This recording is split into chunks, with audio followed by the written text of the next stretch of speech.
ওই যে আপনি সাকিব খানের কথা বললেন, তিনি যদি আমাদের দেশের মায়াই করতো তাহলে কিন্তু বোম্বাইতে যেত না, ইন্ডিয়াতে যেত না। যদি আমাদের দেশের প্রাকৃতিক মানে যদি ভালোবাসতো, তিনি কিন্তু তা করে নাই। সালমান ভাই হলে কিন্তু আপনি এটা পারতো না। ৪৬ জন আপনার ছেলে মেয়ে আত্মহত্যা করেছে, তাহলে এই নায়কটার ভিতরে অনেক কিছু পাইছে, মানুষে অনেক কিছু দেখছে। ঠিক আছে, তাহলে তো এই মানুষগুলো তো এভাবে তো আত্মহত্যা করার মানে কথাই ছিল না। তো ভালোবাসছে, ওরকম অভিনয় পাইছে, ওরকম এই পাইছে। আর উনি তো বাস্তবে আপনার দানশীল ছিল। আমরা যা শুনছি, হয়তো দেখিনি, চোখে দেখিনি, বাস্তবে দেখি নাই, ছোটো ছিলাম।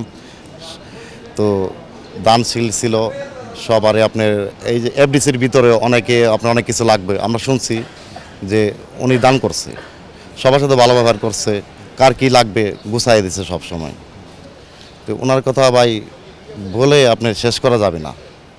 উনি এমন একটা মানুষ ছিল, আমরা যা হারাইছি এটা আর কোনো জগতে বা কোনো জন্মে আর পাবো কিনা জানি না। তো উপরাল্লাহ দোয়া করি যে এই স্থানে থাকুক, আল্লাহ তাআলা জানে সালমান ভাইকে ভালো রাখে।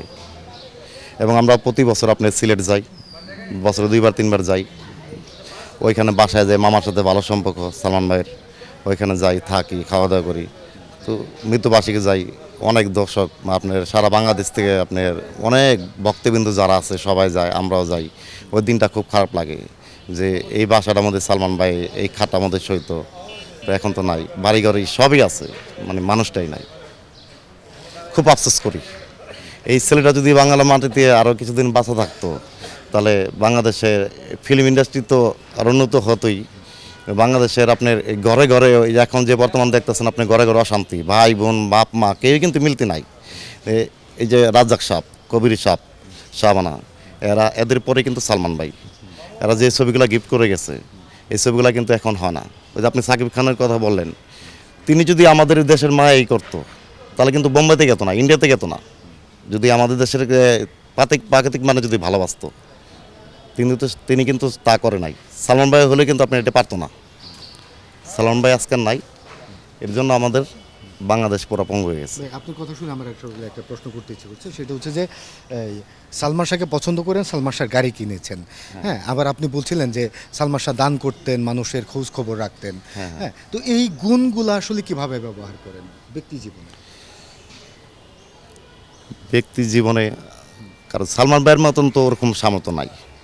যে কাছে আসে যতটুকু পারি হেল্প করি, যতটুকু সামর্থ্য হয় আমাদের। আর বক্তব্যবন্ধু হিসাবে আমরা সালমান ভাইয়ের প্রতি বছর আপনার মৃত্যুবার্ষিকী উপলক্ষে আমরা ওই যে আপনার শ্যামলিতে আছে, আরও বিভিন্ন জায়গা আমরা শিশু বাচ্চা কাচ্চা আছে না, স্কুলের এতিম বাচ্চা, এদেরকে আপনার জন্মদিনের উপলক্ষে খাওয়াই, মৃত্যুবার্ষিকীতেও খাওয়াই, আমরা চেষ্টা করি গরিব বাচ্চাদের ই করার জন্য। আর যতটুকু পারি আমরা মিলাদ মাহফিল করি। আপনার সিলেট মাজারও যাই, এর বাসার থেকে 6 সেপ্টেম্বরে বাসার থেকে আপনার সিলেটে আপনার মাজারে যায়, আপনার মিলাদ পড়াই আমরা। ভক্তরা যারা আছে কবর জিয়ারত করি, ফুল দিই, যতটুকু মানে চেষ্টা করা যায় আমাদের সাধ্যমতো আমরা করি। অনেক ধন্যবাদ আপনাকেও ধন্যবাদ ভাই।